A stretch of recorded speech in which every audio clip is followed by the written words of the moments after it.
Public Administration and Public Policy series being hosted by the Mohammed bin Rashid School of Government. This afternoon, we're looking at a topic that resonates with everyone. It's this topic of change. And specifically, we're looking this afternoon at sustainable change management in the public sector.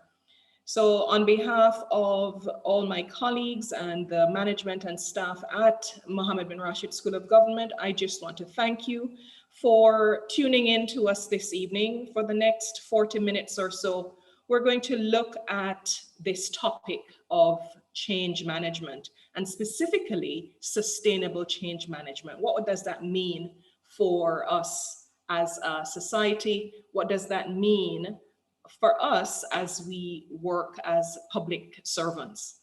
So let's just get right into our session this afternoon. Of course, the regular webinar protocols will obtain. We ask that you keep your microphones muted until the end of the session, where you'll be able to unmute them to ask questions. The chat function is available throughout the session. And so if you have questions, I will try to keep reflecting on those. Maybe my colleagues will also be able to answer some of the questions that you may have. It's going to be an interactive and quite a dynamic session. So I'm expecting your interaction and your engagement. There'll be a couple poll questions throughout the session this afternoon. So I encourage you to participate fully in that.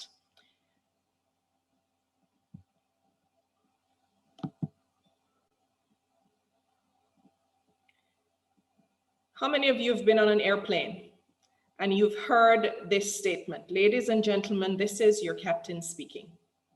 We're about to pass through an area of turbulence. We ask you to keep your seatbelts tightly fastened. Please be aware that your cabin attendants will no longer be serving beverages throughout this period of turbulence. Once they're free to move about the cabin, we'll turn off the seatbelt signs and you're free to relax and enjoy the rest of your flight. And I know we all miss traveling and we miss flying. And so when I thought of starting my session this way this afternoon, I said, yes, there are lots of people who are going to resonate with this. They miss hearing that. But at the time when you're sitting on an airplane and hearing your captain telling you that we're about to pass through turbulence, you do not think it's so much fun. But what he is doing there is preparing you for what's about to happen. And many of us as individuals, we want to be prepared. When something's about to change, we want to know so we can prepare ourselves. We want to know so we're able to fasten our seatbelts and get ready for what's coming. Now, I don't know how many of you in 2020 heard that warning. Ladies and gentlemen, we're about to have a pandemic. Fasten your seatbelts because it's going to be a bumpy ride. None of us got that warning. And so we were all thrown into this change. And that's what we want to look at today. How do we respond to change? And how do we make sure that when we change, it's not just momentary, but that it's sustainable? So we're going to be looking at change within organizations because people make up organizations. And so I want to start off this session by just getting you to reflect on how you feel when you are prepared for change that's about to take place and when you're not prepared for change that's about to take place, and how that actually affects your response to what's about to happen. Now, just a little about your host today. My name is Dr. Racquel Warner, and I'm the program coordinator for the Masters of Public Administration at the Mohammed bin Rashid School of Government. I really enjoy what I do at the School of Government because I think it's really important for us to understand the role of leaders in the public service. And to the extent that we at the school are able to prepare people who work in the field of public administration, it gives me great joy to know that we contribute significantly to that.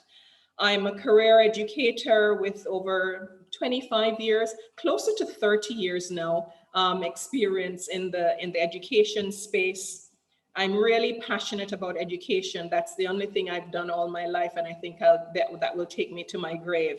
And especially now, with all the changes that are taking place in that field of education, it's really important that as academics, we embrace the change and that we're able to take our students and our learners along that journey toward their academic goals in what's often described as the shifting sands of the current period that we live in. My passion for education and for training and development has led me to travel, usually up until 2020. Once a year, I would travel to some developing country in the world, Nepal, Ethiopia, Kenya, to countries in the Caribbean where I'm originally from. And I would offer professional development sessions for teachers in collaboration with local entities there. My research interests are, of course, education policy, but I'm quite keen on diversity and inclusion, which is something that is also quite topical these days. I mean, I'm sure you've watched television last summer and seen what's happened all over the world. And also looking at this issue of professional development. How do we help people to embrace lifelong learning? And so those are just some of the bits of information about myself that I think make me interesting.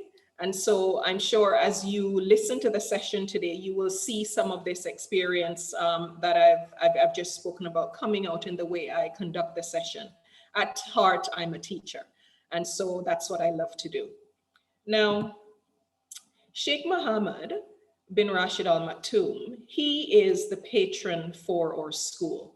And he has said, those who neglect the new will remain at the back of the line. Those who wait for luck to make things happen will be disappointed. And in essence, what Sheikh Mohammed, who is the patron for our school, is saying here, we have to be willing to embrace change. And change does not happen because of luck. Change happens because we are intentional. Change occurs without us even being involved in it.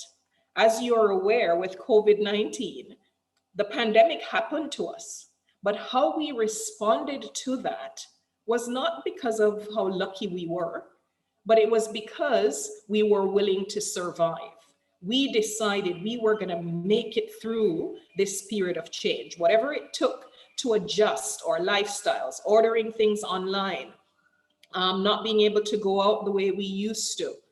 I mean, some of our sacred traditions have been shaken by the COVID pandemic, the way we undertake marriages, the way we undertake burials, the way we celebrate birthdays and anniversaries. I mean, how many of us suffer from Zoom fatigue because of all the events that we continue to attend? Working from home is a whole new dynamic in many countries and many sectors here in the UAE. And so this didn't happen because of luck. Our response to the change and how sustainable that change has been is purely because we have been intentional about it. So in the session this afternoon, we want to define this idea of sustainable change. And we want to distinguish also between episodic change and sustainable change. Okay? We are also going to try to determine what are those factors that lead to sustainable change. And finally, I'm going to share with you a model for sustainable change in the public sector. Throughout the session, we're going to be looking at different change management models that have been proposed by scholars. But in the end, we want to look at a model that is going to allow change to be embedded within the public sector. And that's going to allow sustainable change management within different organizations. I want you to just look at this cartoon for a bit. Dilbert is one of my favorite cartoon characters. And he sometimes just captures the organizational culture that we experience all around the world so very well. So here is Dilbert, who's been asked to make some changes. But of course, I don't know if you've experienced this, often the people who ask us to make the changes, they themselves don't even remember what they wanted us to change. They're not invested in the change. And so essentially, what this cartoon is capturing for us is that sometimes those in leadership, those who should actually be very involved in the change, they delegate the change to others. And so we can do anything. Those of us who end up getting the responsibility for the change, we're not accountable because the people who should be holding us accountable no longer do. And so here, it's just giving you an insight into one of the reasons sometimes why change doesn't get embedded within our organizations. Because the people who should be leading the change, they delegate that and they never check on how it is going. And so we can continue to pretend, oh yes, we've changed. We write those reports. But if we were to actually measure the impact of the changes that we've made within our organizations, we'd realize, well, actually, the change wasn't embedded and the desired effect has not actually been achieved. So the idea here is that change is situational. There are things, situations that happen that cause change to happen. Conversely, I'd like to propose that people tend to be transactional. So we tend to ask the question, what is in it for me? In the same way, when your captain tells you you're about to go through turbulence, you secure yourself first, all right? And then you help others as they tell you to do. It's the same way as people that we go through life. So when a change is announced in our organizations, selfishly or otherwise, the first person we think about is me. How is this going to affect me? Is this going to affect my workload? Will I be getting more compensation for this? Could I get a promotion out of this? How is this going to lead my department forward? Will this take time away from other projects that I'm working on? So usually that's where we go first. What is in it for me? So you can then realize that for change in the public sector to be sustainable, we're going to need more than just tools. We're going to need more than good planning and good project management. What we're going to need is institutional buy-in. The people in the organization will have to be onboarded for the change, and they're going to have to buy into the idea that this change is going to be worth my while and worth the while of my colleagues and the organization as a whole. And sometimes, unfortunately, we don't get that. We don't really get the sense that this is going to be worth it. And people just sometimes feel, you know what, this is a waste of my time. I've seen this happen so often in my organization. And that challenges the degree to which the change can be sustainable. So change, as I said, is situational, and it will happen with or without people. So you will maybe reflect on your own organization, and you've experienced change in the organization sometimes when you didn't agree with it. But because of situations externally or internally, things have changed. Budgets, new technology that you have to adapt, external factors like new processes that have to be implemented because of mergers or acquisitions that have taken place. So these kinds of changes happen with or without your consent. However, what happens is the transition and the way we react to the change. That is where the real impact and the real success of the change is determined. How do we as people transition when we're going through change? And as Sheikh Mohammed said, it's not by luck. So we want to examine today, what are those things that organizations can do to make sure that the human capital, to make sure that the people who are going to make the change happen are actually on board to having that happen. So there is a degree of engagement that is needed. All right. Transition is not situational. Transition has to do with people. And so people-centered change is really the change that tends to be sustained. When people in the organization are involved, when people are given responsibility to make the change happen and they're held accountable, when there's clear communication about the change, usually that's what facilitates engagement, and therefore it facilitates a proper transition into the change that the organization is seeking to adjust. We're all made up of our rational mind and our emotional mind. And engagement that causes change to happen is where those two overlap. Okay? Engagement happens in the overlap between our rational thinking, okay, this is logical, I can see why we need to do this. And then the emotional self that says, oh, but I don't like changing.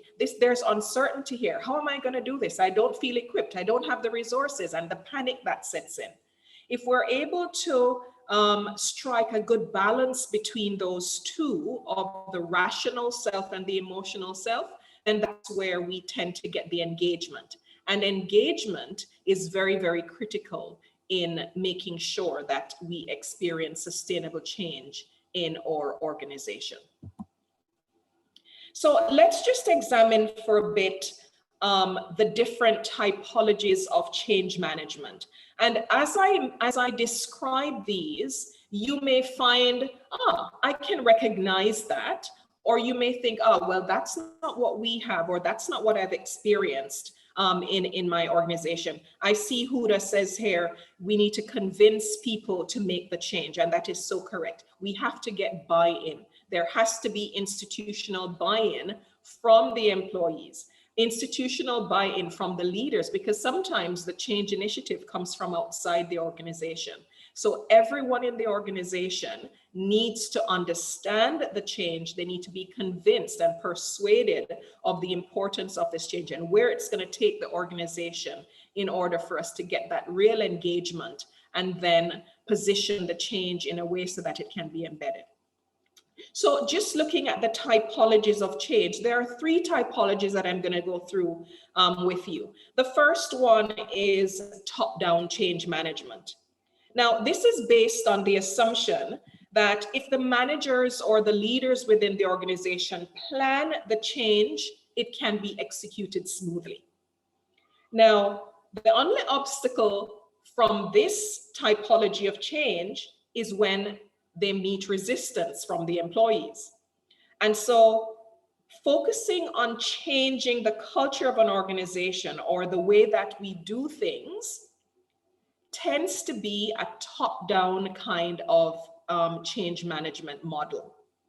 And usually, as we said before, if people are not convinced, if people are happy with the way things are, you are going to be pushing a rock up a high, high mountain, because not many people are going to be coming along with you. You're going to feel as if you're in a tug of war. When change happens in a top-down fashion, it's usually a tug of war between the people trying to implement the change and those who are actually going to experience the change themselves, the ones on the ground. So it's really important that if the change is coming from the top, that we have to ensure the institutional buy-in. And that is done through communication. That is done through making people aware of what's in it for them. Okay. Now, the second typology of change is what we call transformational change. Now, transformational change, you can fill in the blank here, relies on transformational leaders. Okay. For change to be considered transformational, we need people who are able to think outside of the box, people who are able to onboard others with the change, people who are able to create a safe environment for staff to communicate their fears, their concerns about the change that is taking place.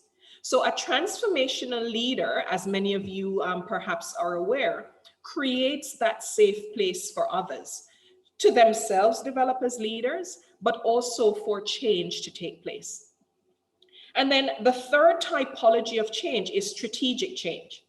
Now, strategic change is based on a certain recipe, okay, that we're mixing, as it were, the way we communicate the change. So it's a mix between your top-down and your transformational change. So often in organizations, strategic change will make the organization perhaps more competitive, okay? But that initiative to change the processes, to change the technology, to change the way things are done within the organization doesn't come from the people on the ground, it comes from the leadership. But how the leadership communicates that and creates the safe environment then makes the change more strategic. Now, it is about then changing the ways of working. So people end up reflecting on, well, what worked, what didn't work, okay? How is this new process going to advance the goals and objectives of the organization? How is that cascaded into individual departments so that the change becomes holistic and it's not just about a few people in the organization or a few departments in the organization? When the entire organization understands the change that is in process and the role they play in it, then the change becomes a lot more sustainable. And you tend to get a lot more buy-in, that is the word I keep using, from people as to why this is going to make the organization a better place. Now, each of these typologies of change sometimes are delivered using different models, okay? And there are 5 different models of, well, there are more than 5. If you do research on change management, you'll realize that there are about 30 different models of change. But the top 5, according to the Harvard Business Review, is the Kotter's model, the McKinsey 7S model, the Adhikar model, the Kubler-Ross, and the Lewin's model. And I'm just going to quickly go through these. I don't want to patronize you because I do realize that we have a lot of experienced people on the call, but just for those who need to be reminded of what each of these 7 management models look like, I'm just going to take us on a quick review of them. So the Kotter's change model, which is very, very popular, was cultivated over a number of decades by Dr. Kotter and his observation of a number of leaders and organizations as they were trying to transform their organizations. And he identified these 8 steps as being critical for how the change is implemented in the organization. Now, the Kotter change model is pretty easy to follow and incorporate. And the reason why people like this is because it focuses more on the employees in the organization. All right. So the Kotter's change model, where the change is taking place on the ground in the organization, where the employees are going to be responsible for operationalizing the change, the Kotter's change model is a go-to and simple and easy formula to follow in implementing the change. Now, we have the McKinsey 7S model. And in that model, as you can see, we have things like the structure, system, style, staff, skill, and strategy. But all of those are connected to a shared value. Now, the McKinsey model, we like that model because what it does is that it represents the process flow within the organization. So the Kotter model focused on the people. The McKinsey model focuses more on the workflow and the process within the organization. And we all know that sometimes when change happens, because people feel like they are at an odd end, they don't know whether they're going or coming, we have to communicate the processes very, very clearly. And so the 7S model is one way that we can do that. Mosa is asking if the presentation will be available after the session. Yes, it can be made available to you, Mosa. I will ask my colleagues to post that publicly so that you will be able to access it. Okay, and then we have the ADKAR model. And the ADKAR model is more goal-oriented. So we had the Kotter's model, which was people-oriented. We had the McKinsey 7S, which was process-oriented. And then we have the ADKAR model, which is more goal-oriented in its approach to change management within the organizations. And what happens here is that it outlines the different goals for successful change. The ADKAR model is an effective tool for planning the change activities in the organization. So it equips leaders to facilitate the change because they have these 5 goals that they're trying to achieve to make sure that the change process doesn't get stymied at any other way. And unlike the other change management models, it focuses on identification and evaluation of the reasons why we're going through the change.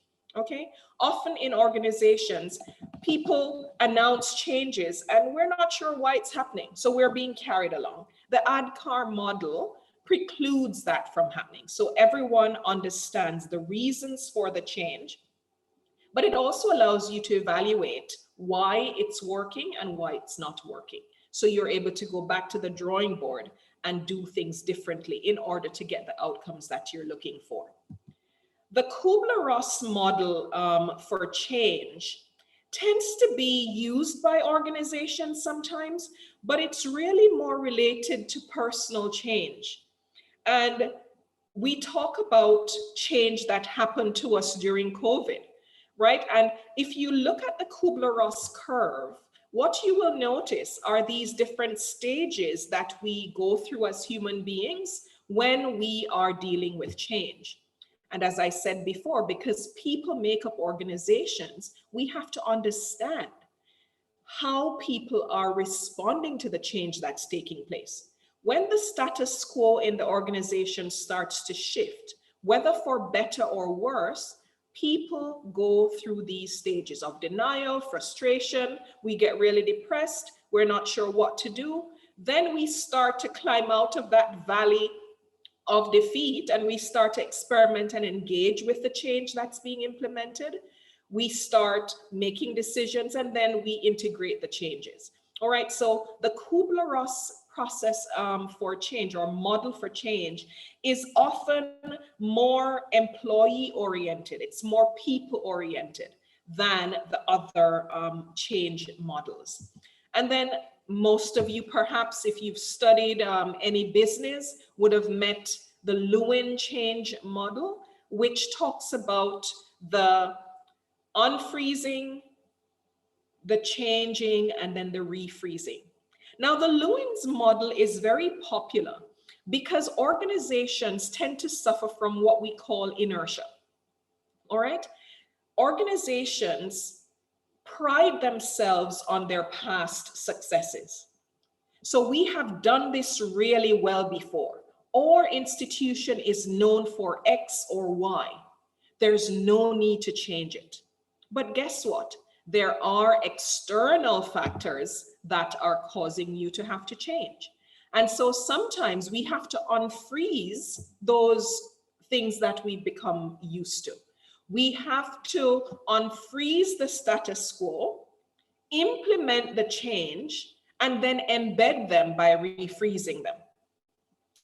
So the 5 models that I've just shared with you are just a few of the change management models out there, as I said, but I'm sure you can look and reflect in your own organization, whether it's public or private, which of these do you tend to see in use more in your organization? Is it one or the other, or is it a mix of them? Do different change situations require you to use these different models? What I'd like to suggest is that the changes that have taken place during the COVID pandemic in your organization might have been dealt with one of these models of change in your organization. So in the chat, if you feel at liberty to, why don't you enter your response to the question that I've just posted here? What are some of the things that have changed in your organization during the COVID pandemic? And how do you think these were handled? Were they handled using a clear model, as we've just discussed? Could you identify the reason for the change that was taking place? Were you leading the change? All right, so Tari said training was something that happened, working online, working remotely, shifting to the digital space for business continuity. Yeah, these are some of the things that change in our organization. Now, how do we deal with those?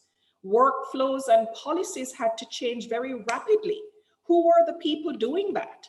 What information and input were they using to make sure that when they wrote these policies, that they would stand the test of time and that they were not just reactive? Okay. So you can keep putting security, changed examination policies. Yeah.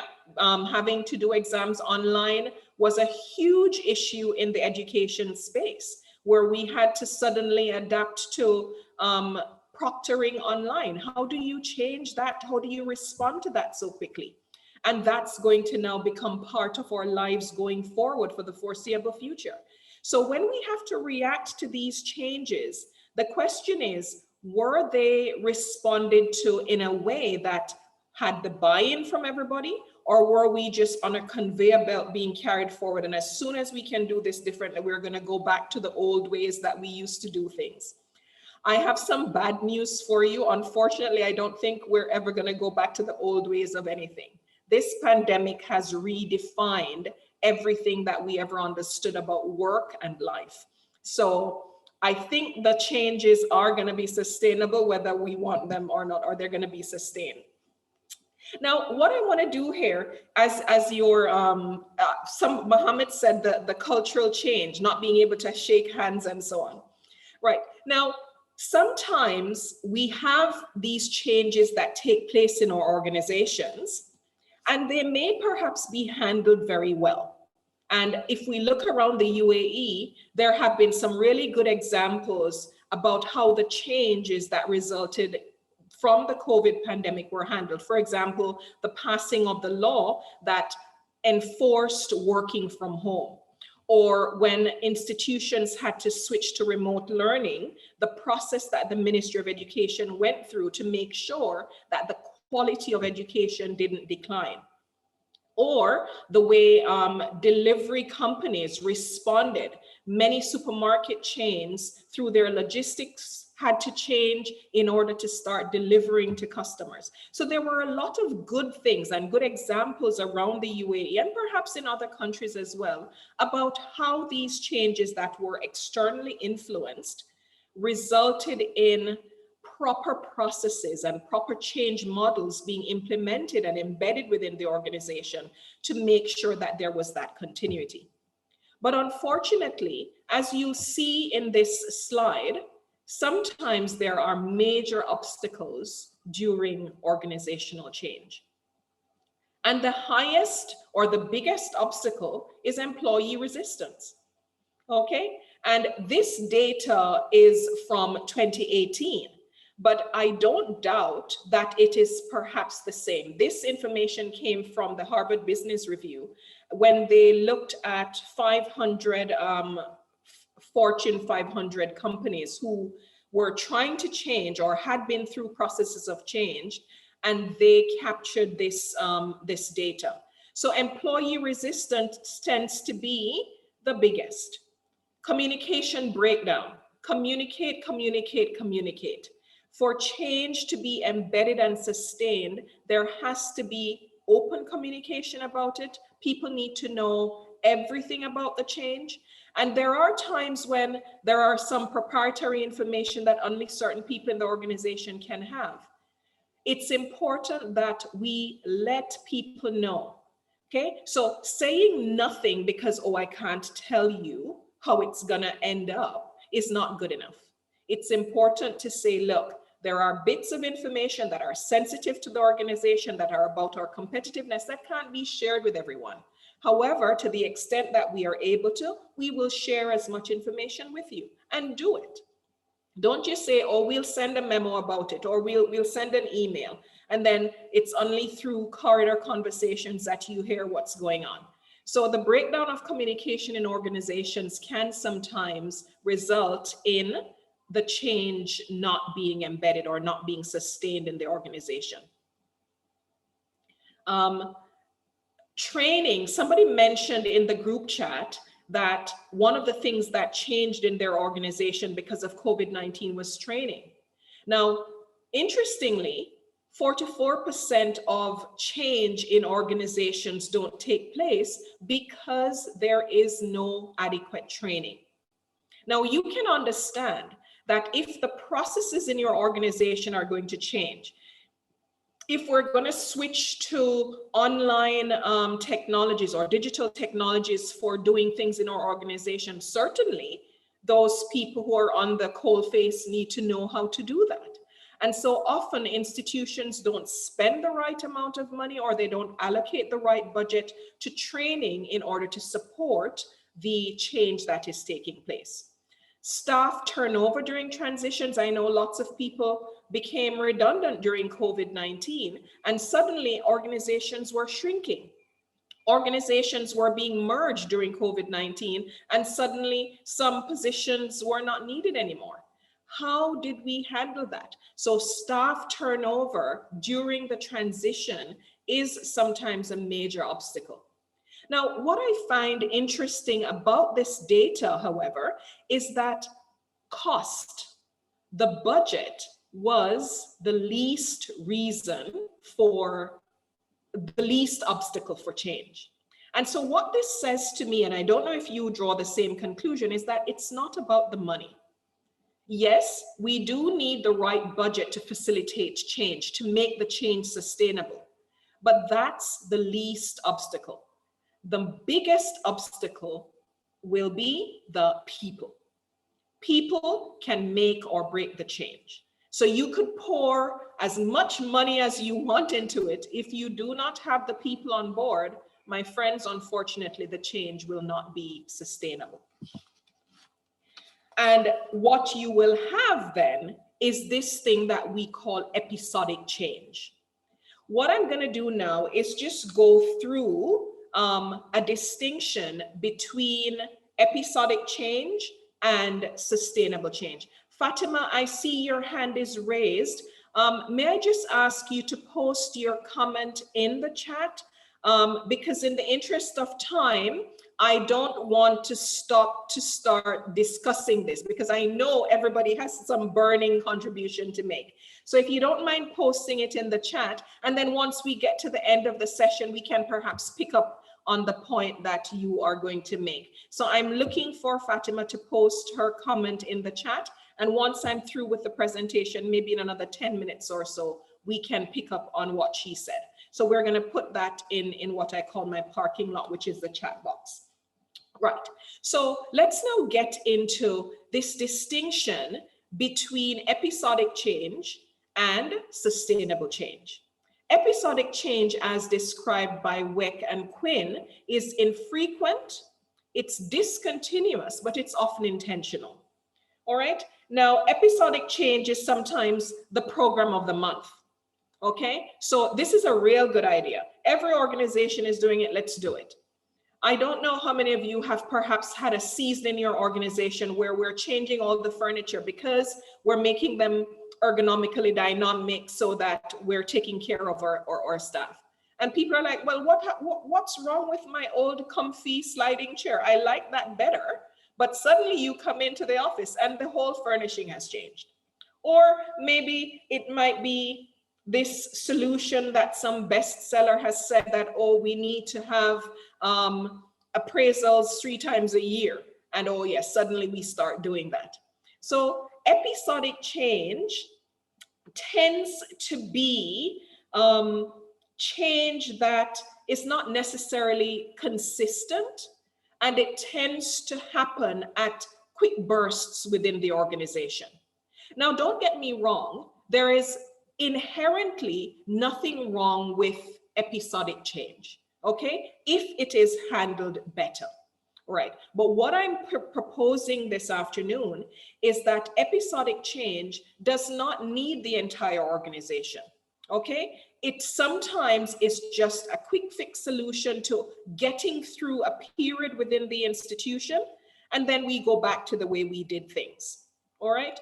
The change, however, that requires people to have the buy-in, that requires the clear communication, that requires people to continue to live this change, is what we are defining today as sustainable change. All right. And sometimes episodic change happens at the macro level. But then within the organizations, within the departments, that's where we now have to make that sustainable. And so the question on the table for us today is, what does sustainable change then look like? Because in an organization where there's inertia, as I mentioned before, what sometimes happens is the episodic change shifts the equilibrium a little bit. So we do something, we feel good about it, but then we just go back to doing what we did before. If you go back to that Lewin's model, you unfreeze with the way you do things, you bring in this new thing. So we change for a while, and then we just all go back to, well, that didn't work, moving right along. Okay, and then that's where people get frustrated. So we've spent meeting hours. I will never get back those hours that I spent in this meeting discussing this new idea, this new quick fix solution to making us more competitive, making us more digital, making us more interactive as an organization. And then you just go back to the way it was. What I'm proposing is that the sustainability of the change is what we're looking for, because that adds value, not just to the organization, but to the people within the organization.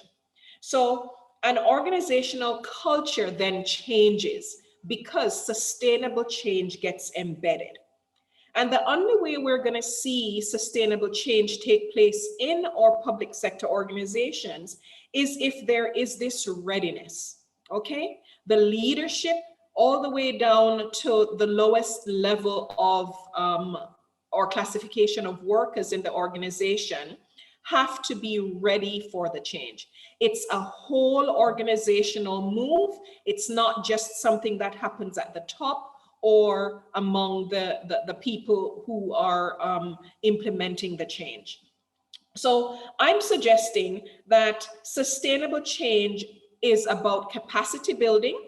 Sustainable change is about the appropriate tools to manage the change that is being implemented. And it's about management that supports change. So in a sense, it's not about change management so much as it is about change leadership. And so entities that want to see change have to be in a position where they have leaders who have that transformational quality, where they're able to lead the change in the organization with the right resources, with the right processes, with the right level of communication, with that right balance of rational and emotional concern for the people in the organization. Sustainable change takes place where we're able to create that continuous improvement that is going to change the organization in one way or the other. Now, Therese asked, can both kinds of changes be done together? And yes, because sometimes, for example, a new appraisal system within the organization, we're now all working from home. Somebody must have come up with a way of appraising the way we work, because the way we work has changed. So that is episodic. It's an interval of time. But does that then get embedded within the organization going forward? Does that become part of the organizational culture going forward? Or was it just momentary? Now, if there were good things about this change, it shouldn't just be momentary. It should become embedded. And if it becomes embedded in the culture of the organization, then what I'm suggesting is that that is what we call sustainable change. because it's been agreed upon, there's been consensus, there's been implementation, and it seems to be working. It seems to be having the desired impact. Okay, now what then are the prerequisites for sustainable change? There needs to be an awareness, there needs to be a motivation and a desire to change. We have to have the right skill set and the abilities within the organization to change. People have to be willing to seize the opportunities to stretch themselves outside of their comfort zone and be willing to onboard themselves and others in the change. So to develop new behaviors, new skills, and new abilities in order to implement the change and carry it forward. And most importantly, there needs to be feedback. The change needs to be monitored. We can't have a Dilbert moment where nobody remembers what the change was. So we just assume, oh yeah, well, I guess that was done. No, we have to make sure that there is a feedback loop. And this is built in from the beginning of the change process. From the change is determined, the organization needs to start doing things differently. We need to digitize all our departments, okay? How are we gonna know when that is done? How are we going to evaluate that? So we start thinking about the feedback at the very beginning, not just as an optional extra toward the end. Okay, now I'm going to ask Hamid to post our first poll, and thankfully he's able to help me with that because I'm something of a Luddite when it comes to multitasking on Zoom. So the first poll question is up. Which change do you see most often in your organization? Is it episodic or is it sustainable? And Hamid is going to capture your responses from that as we continue quickly along to complete the session this afternoon. So we've looked at the features of sustainable change. And the next thing that we're going to look at, yeah, we're still waiting on a couple of people. We have just about a third of our participants who have voted. Maybe just another minute, another half a minute or so to go. When you think of your organization, when you think of your work setting, do we see more episodic changes taking place, or do we see the changes becoming embedded through proper processes and proper onboarding of people? The leaderboard here shows sustainable change is what people experience mostly, and that's a really good report. That's a really good report because in many contexts that is not the case. We tend to have quick fix changes that do not get embedded within the organization. But perhaps again, that reflects also the culture. Our workforce here tends to be perhaps younger. There tends to be a lot more agility in some of the public sector organizations, again, because of the leadership of this country. People are not able to just sit and do nothing. So here we see 62% of the respondents feeling that sustainable change is what they tend to observe more in their organization. And that is really, really good. Thank you very much, Hamid, for handling that poll. I'm just going to share the results so you'll be able to see that. All right. So just thinking now of our workplace setting, we've talked about the prerequisites that we need to have for sustainable change. But the next thing that we need to think about in our organizations is the setting, the workplace setting. Now, organizational substructures affect the sustainability of the change. We talked about the features that we need to have. Now we need to talk about the organization itself. Okay, so the organizational substructure includes things like the arrangements within the organization for reward, the chain of command, the way knowledge is managed and distributed across the organization. There are social factors that affect change within our organizations, the relationship among employees, the group dynamics that take place, the kind of leadership, how do people respond? Technological factors include workflows, processes. What technologies do we have available? What are the functional resources that are available for us to be able to carry out the change that we're being asked to implement? And then the physical infrastructure, the buildings, the workspaces. I had a student who just did her dissertation on the way the workplace environment affects productivity and innovation among employees. And one of the findings that she came up with was that the workspace is actually important. And so now people have moved to working from home. In some organizations, we're seeing greater productivity because people are more relaxed. They're in a more comfortable environment. They're perhaps sitting from their sofas doing their work instead of sitting at a desk for 8 hours for the day.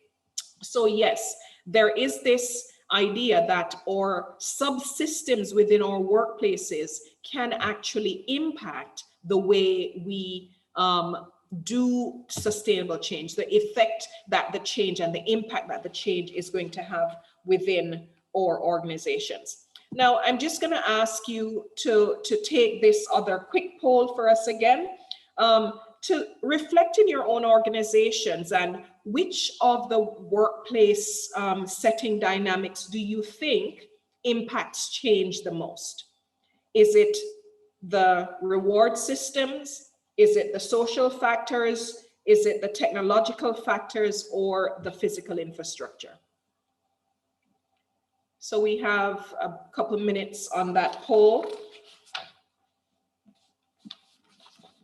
And as we're getting the responses to that, I just want to preempt my next slide because we've looked at the features of sustainable change.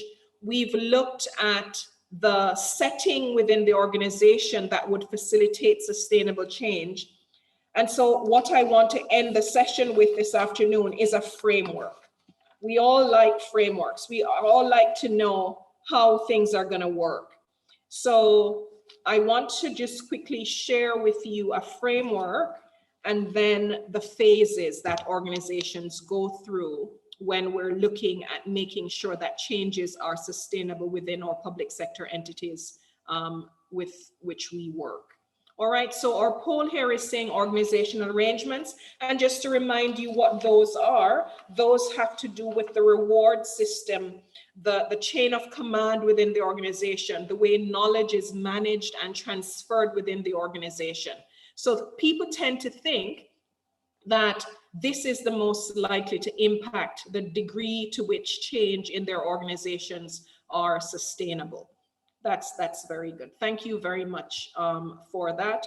I'll just stop this and I will share those results and then we'll be able to continue. So thank you very much for participating in that poll.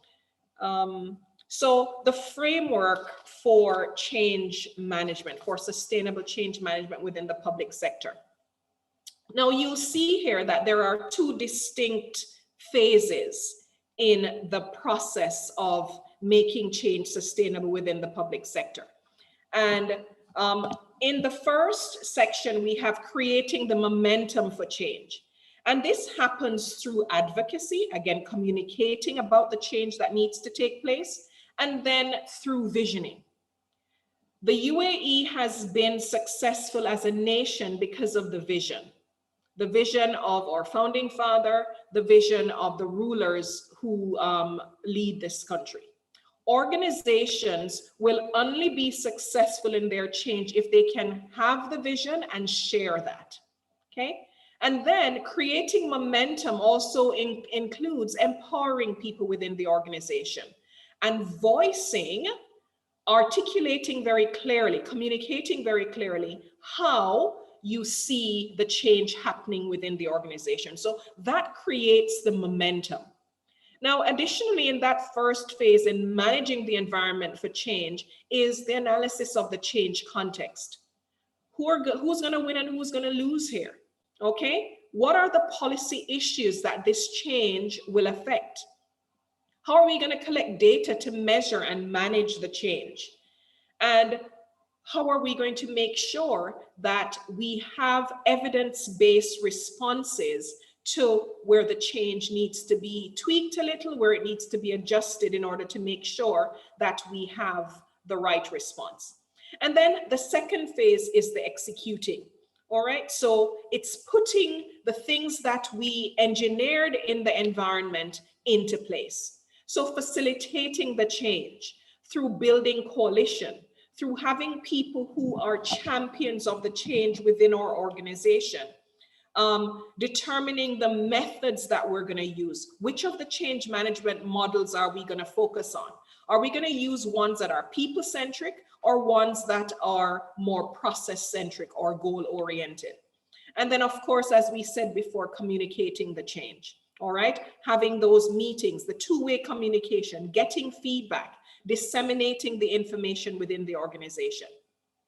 So in the Masters of Public Administration, when we do this topic, we actually go into a lot more detail, and we look at tools that we're able to use in order to implement this framework within the organization.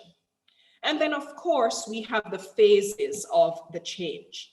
All right, so you will see here, it's very simple. We determine the need, we establish the plan, we implement the plan, and we make sure that we're conducting in the implementation phase that progress review.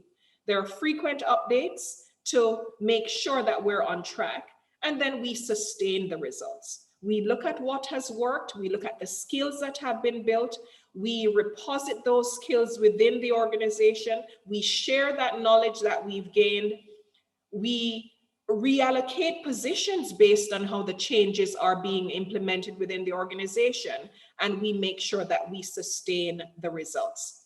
So again, sustainable change, as I wrap up this session, has a number of features if it is properly implemented within the organization. And you're able to look at the change that is taking place to determine whether or not you are seeing these changes taking place and how we need to shift, what we need to focus more on in order to ensure that we're preserving and maintaining the focus.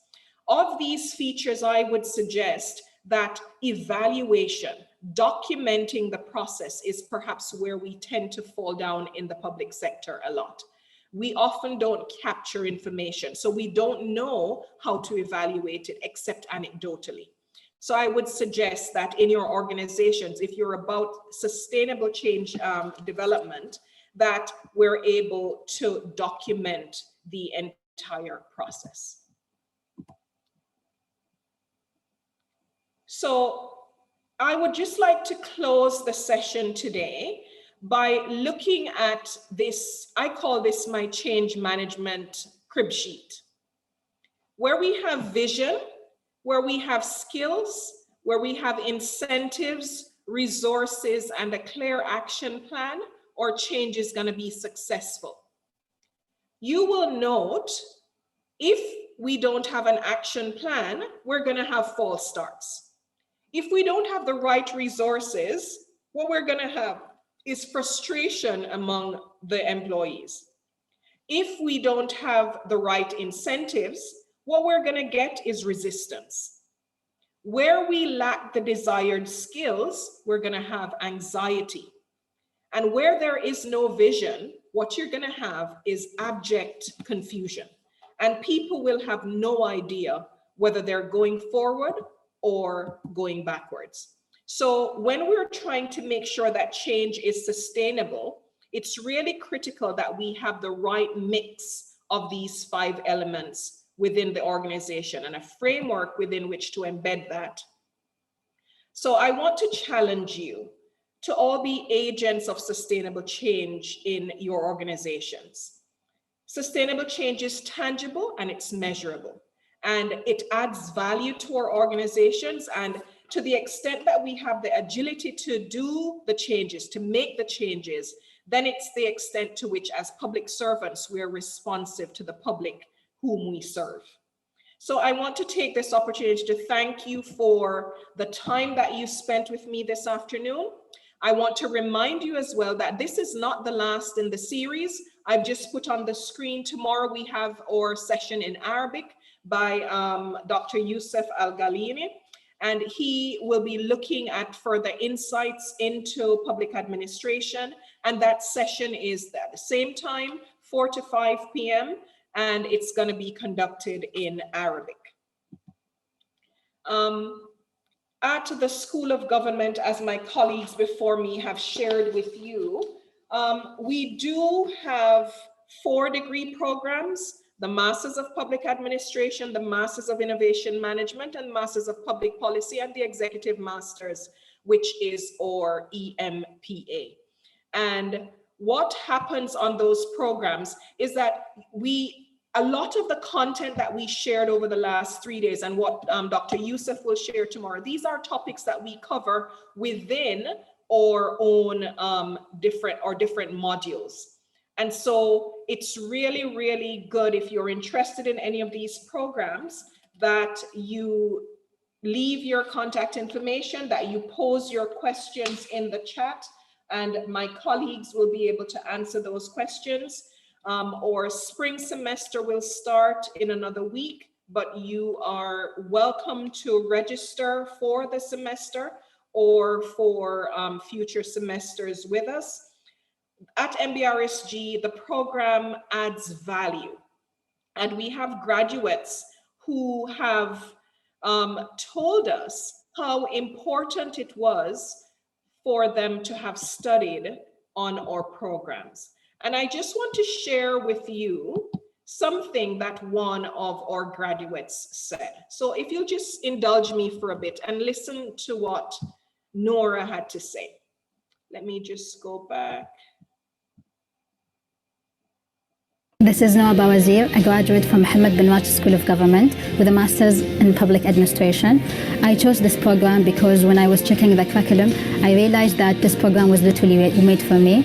As a public sector employee working in government, this program literally gave us the opportunity to look into problems that we're facing within our organization and within the public sector itself. It gave us the opportunity to also find solutions and to propose some kind of recommendations to better enhance the performance of government. And I do highly recommend this program for any potential students looking for a master's, because literally this program is the backbone of any person who wants to be a leader. So that was our dear Nora, who graduated from the program a couple of years ago. And that was her sharing her experience. You are able to study with us full-time or part-time. Most of our students are in-service public sector employees, and so they do sometimes manage full-time, but part-time study is available. If you study full-time, you will complete your 180 credits in just 18 months. If you decide to study full-time, then it will take you 2 years to do the degree. But you and I know that time passes really quickly, and what better way to spend your time than improving your professional access to information, in learning more about how do I become a good public leader? How do I contribute to what's going on in this country in terms of research, in terms of development? How can I contribute to that conversation, that narrative? How can I be a change agent within my organization and come from a position of confidence because I have a master's degree from the Mohammed bin Rashid School of Government? So I'm going to encourage you to ask the questions that you may have in the chat. And there is a final poll that we want you to take just to evaluate the session. I talked about how important feedback is. So I'm now asking you to give me some feedback about the session today, so that we know what we need to do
Yes, please.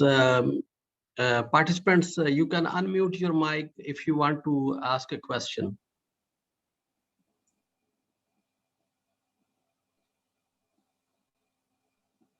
Yeah, the floor is now open if there are any questions. I was just looking through the chat to see if there were any questions that came up. But thank you very much for the contributions that you have made. I wasn't able to read all the chats, but I'm sure as you were listening, you were able to read some of the contributions from some of the people who were participating today. Many of the contributions were really, really spot on.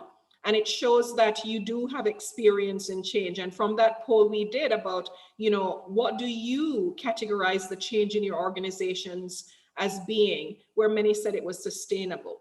So it means you are demonstrating already those features of the awareness, the onboarding of people, making your changes people-centric, and having a proper process of implementation to make sure that the change is sustainable within your organization. Okay.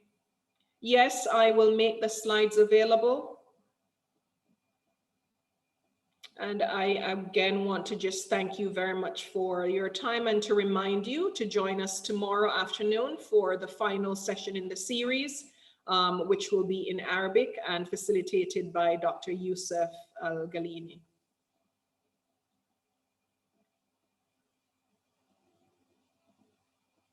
And we'll be online for just a couple more minutes just to capture any further questions that you may have about our programs, or if you want further details. The certificates for the program will be mailed to you within a week or so based on the email addresses that you registered with. So you will get those in a timely fashion.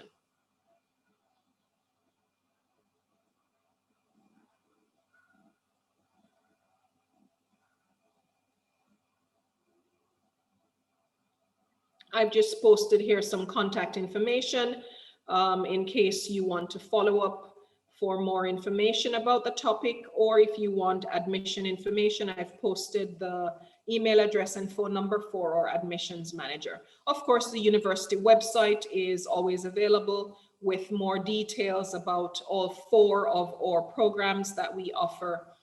There are 2 intakes each year, so if you feel that you're not able to register for the February intake or the spring intake as we call it, we have the full intake which will commence in September, October, and you're able to register and enroll for those programs over the summer. So Abir is saying, can I increase the contrast between leader and worker to make the change? It is a good question that you've asked here, Abir, about trust between leaders and workers. And that was one issue that we didn't address this evening as part of the process of change, because we're looking more at the operational side of change. But trust is an important factor. So thank you very much. If people don't trust their leaders within the organization, then change becomes quite difficult. And it becomes more coerced rather than voluntary. So yes, that's a really good contribution there, Abir. Trust is important. My colleague, Dr. Scott, and I, we've just written a book chapter about the importance of public trust. And it was really interesting as we were doing that research to realize how much public trust had declined over the last few years, and even more so now with the COVID-19. And so the big question there is, so much change is taking place in our societies, and we have trust at an all-time low. And so that's why a number of the issues aren't being resolved as readily as they should, because people don't trust their leaders. So within an organization, which is a microcosm of our wider society, it would be an important point for engagement to build trust between the leaders and the employees to make sure that the change is sustainable.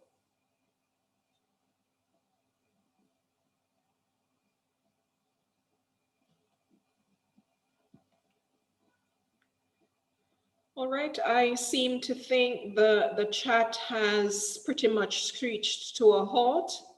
As I said, feel free to contact us. You're welcome to join any of our programs. We'd love to see you. Somebody's asking, where can we find, Awatif is asking, where can we find the session records? We will make those available. We'll either send them to you by email, or we will post them on our website so that you're able to go back and review those. So the logistics team, the communications team, they will handle making those presentations, all of the presentations that we've done. They'll make